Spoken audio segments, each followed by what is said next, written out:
we've been working on preparing the outside of the boat for putting the waterline on it and getting it all ready to paint.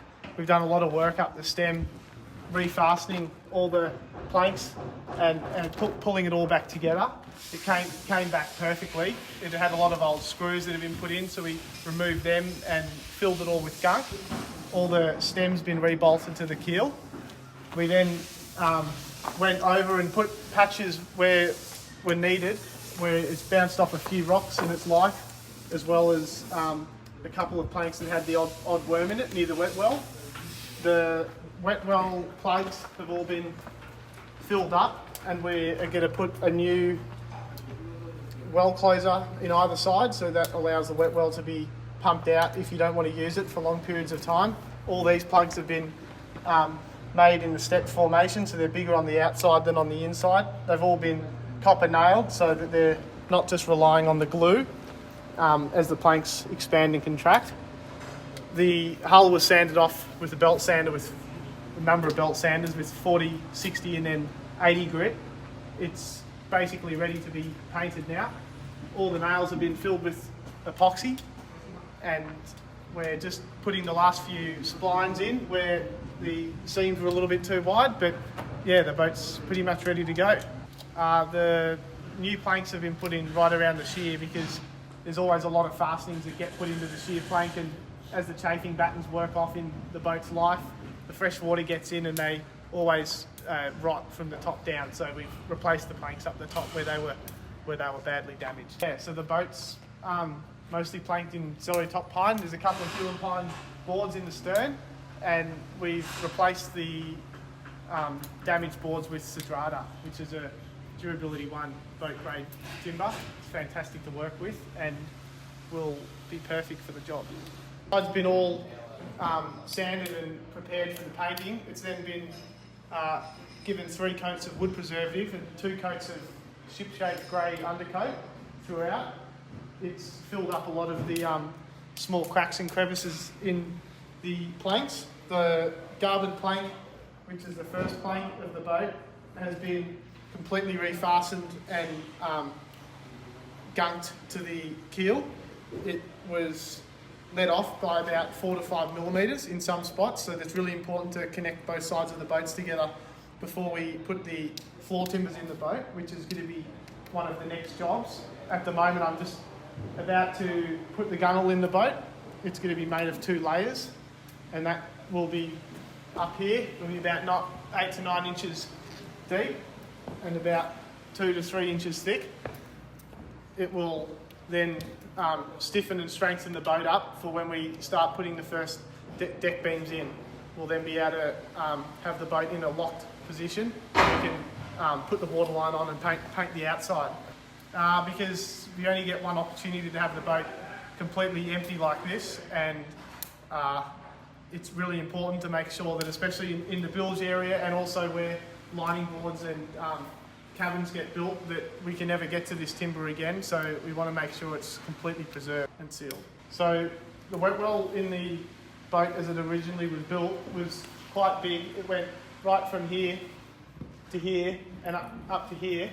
And in the new design that we are proposing to the owner, we're going to have a smaller wet well, which means we can have 2 double berths on either side. That means reducing the well down.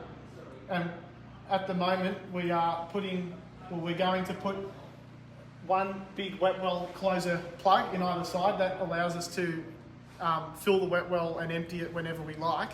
It is good for storage of things when the boat's not getting used. It also cuts the maintenance down with the wet well, keeping the water out and the worms which come with leaving the boats for a long period of time in the water. These have been patched up and they're not going to be open to the sea anymore. You can see the copper nails that have been used to fasten them, and we've left the plugs a little bit proud so that as the rest of the planks swell up, they will all come the same. So the boat's been braced throughout its restoration so far with some props on the outside. I've actually just let go the ratchet straps in the last few minutes to make way to put the gunnels in now that the boat's tied back together. But at the start it was very loose around the transom and all up the horn timber here, but now that it's been pulled back together with all the screws and the gunk, it's a hell of a lot stronger than it used to be. When you walk around it all used to be really flimsy, so we've taken a lot of that out of it, and soon, once we've got the floor timbers in it, it will be solid as a rock. There's 2 rows of screws that hold each plank to the transom. The transom's made of two layers. The planks that finish here on the horn timber and down the stern post have all been gunked and screwed in. They're all 18 gauge 3 to 4 inch screws, depending on the position of them. There's 5 7/8 bolts that bolt all this together, and they've all been taken out, cleaned, threaded, and then new nuts put on. So it's all pulled back together about 1/2 inch, which is a hell of a lot considering how far apart it had moved in its life.